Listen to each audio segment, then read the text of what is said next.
Hello everyone, welcome back to my channel Build with Rupesh. So in this video we are going to learn about object cloning. So object cloning basically means creating a copy of an object. So let's take an example of an object. Let's say obj. This will have three parameters. First one is name. Let's say Rupesh. Age will be 28. Third parameter will be address. It will be an object type with a key village. Let's take this as Ram. Now let's say we want to create a copy of this object. So let's copy this. This object has different data types, which means for this clone part, for this key value pair, for this name, it's a string data type. For age, it's a numeric data type. For address, it's an object data type. One problem arises after cloning an object. The primitive data type, the new instance of the primitive data types gets created, which means let's say I change the name of the clone object Aditya.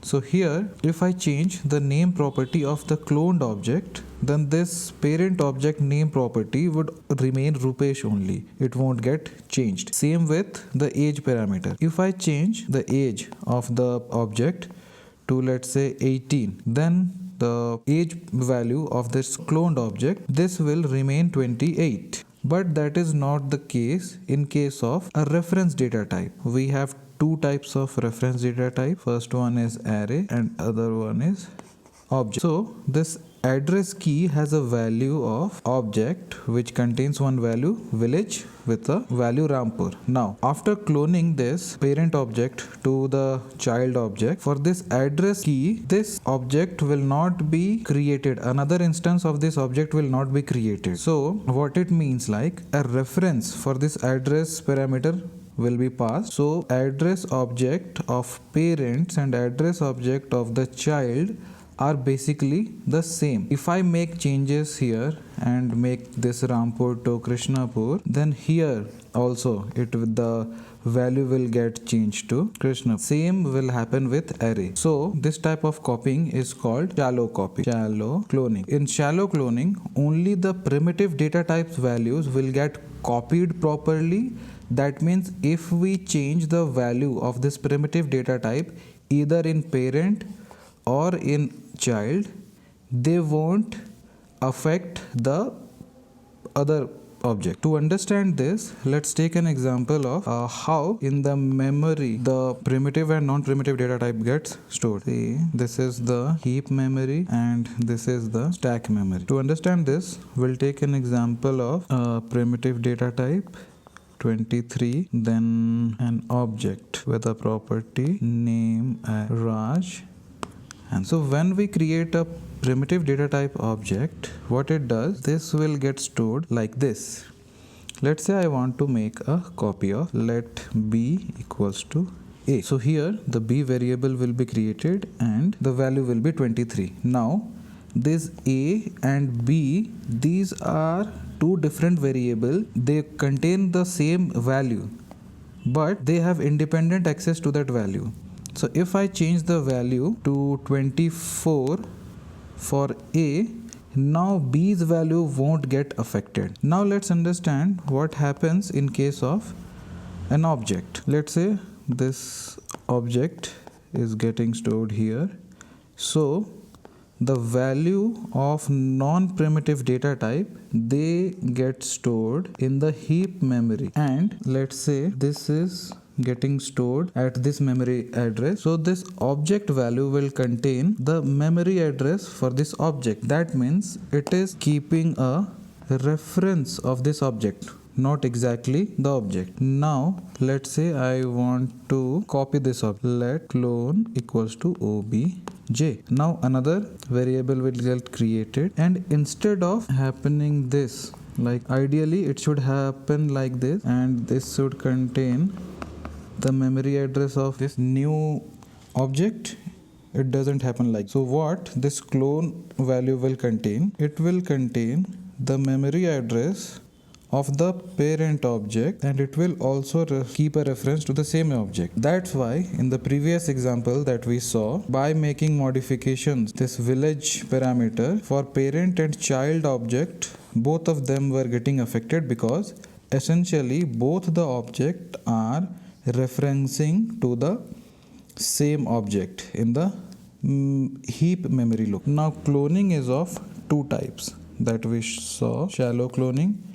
This is basically shallow cloning where the non-primitive data type were not getting created separately, but instead they are referencing to the same old object. There is another method called deep cloning where instead of pointing to the same old object reference, this clone will now point to a new object that has been created in the heap memory location, and that will contain this new object. Now if I make this modification to this old object and make it a Raja, the new clone object will still remain Raj. So this is the difference between deep cloning and shallow cloning. We can perform this shallow cloning and deep cloning with two methods. The first one is using the spread operator. Let's say we are doing this clone and we have a parent object. So using the dot operator we can perform this spread operation and shallow clone the object.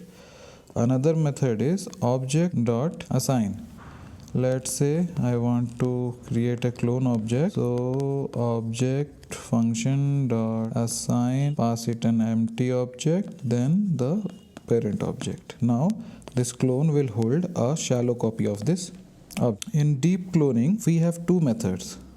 First one is the JSON method. First we'll convert the object to which we want to clone, will stringify it, then will parse it to convert it back to the object. So how the statement would look like: JSON.parse, JSON.stringify the object. But this one has a drawback. Let's say your object looks something like this. It has a primitive string data type. Along with it, let's say we have array data type, or let's say we have a set data type, or we have a map data type. So after cloning this num, set and map value, so this array, set and map, these value will get lost in this process, and everyone will be assigned a undefined value. So this stringify method work perfectly for primitive data type, object data type, but not for map set. So what is the solution for this one? So in deep cloning, the ultimate solution for this issue is structured clone. The syntax is like very simple. It's a function that is provided by JavaScript library itself. It will be like, let the parent object be obj, and we want to create a clone of this. So it will be like structured clone and just pass the object. Now the important thing is it can preserve all the primitive data type, then reference data type, object, array, then set, map, regex mean, regular expression, everything. So with the help of structured clone, we can deeply copy the object and preserve all these different data types value. Now let's jump into the code editor and see all these things in action. Now let's see all the different methods of shallow cloning and deep cloning that we have seen just now. We have taken an example having parameters: name, which is a string data type; age is an integer; it's married is a boolean data type; and this is a reference data type, address, with a key value pair, village, as Rampur. Now let's print the object, and now first we'll do the shallow copy. Our first method was object destructure. So in this method we'll take an clone variable and we'll destructure the parent object. Now let's print this clone. Now they both look similar. So what we'll do after cloning this object, we'll make changes to the parent object age. This is 23. Let's make it to 32. Give it a save, execute. Now you can see for the primitive data type, the clone object contains the previous value, that is 23, but this parent object contains the value 32 that we have just modified. Let's see whether it is true for the reference data type also. Object, then address, then village. Let's change it to Krishnapur. Give it a save and print. Now see here, I only modified the parent object village parameter, but it also get modified in the cloned object. So this is what we discussed earlier in shallow copy.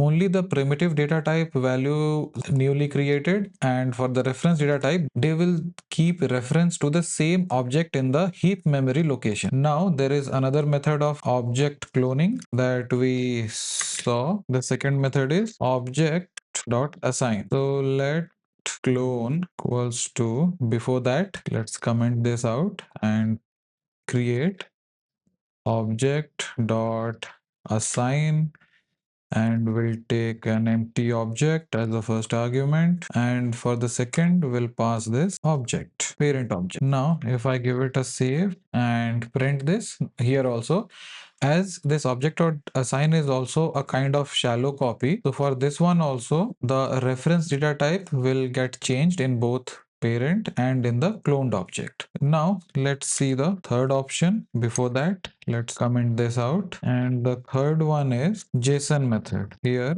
we'll create a clone and we'll use JSON.parse, then JSON.stringify. It will take the parent object. Now if I save it and print the value, here you can see, as we have discussed, this is JSON is a method of deep cloning. So here, after cloning this object, we change the village value for this parent object to Krishnapur, but in the cloned object, it's still the value is Rampur. That means a different copy of this object has been created in the heap memory location.